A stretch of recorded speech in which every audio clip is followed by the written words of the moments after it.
എടോ, ഞാൻ ഈ പറയുന്നൊക്കെ ആർക്ക് വേണ്ടിയാ? എനിക്ക് വേണ്ടി അല്ല, നമ്മുടെ കുഞ്ഞിന് വേണ്ടി. ആ.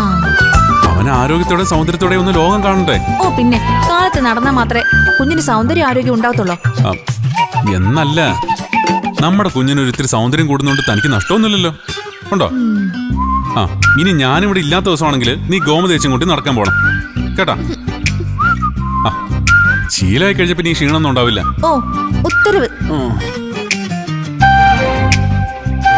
നല്ല ക്ലൈമറ്റ് അല്ലേ? ആമി, നീ എന്താ കാണിക്കുന്നേ? എടി വിട്, ആരിലും കാണുന്നു, വിട്. ആമി, എന്താ കാണിക്കുന്നേ? ആടി ആരിലും കണ്ട എന്ത് വിചാരിക്കും? ഒന്നും വിചാരിക്കില്ല. നല്ല സ്നേഹമുള്ള ഭാര്യ ഭർത്താവാണെന്ന് വിചാരിക്കും. എല്ലാത്തിനും ഒരു മര്യാദ വേണ്ടേ? പ്രണയത്തിന് എന്ത് മര്യാദ? പ്രണയോ? എന്താ ഗർഭിണികൾക്ക് പ്രണയിച്ചൂടെ? പാടില്ലെന്ന് പോലീസിന്റെ ഏത് മാനിഫെസ്റ്റോയിലാ പറഞ്ഞിട്ടുള്ളത്? അങ്ങോട്ട് നടക്കിട്ട് പോലീസുകാരാ വന്ന്. ഞാൻ നടന്നോളാം, എന്റെ ഒരു ഗതികേട്. എന്റെ ഈശ്വരാ, ഇത് ഞാൻ എന്ത് തെറ്റ് ചെയ്തിട്ടാ? ഇടാമി.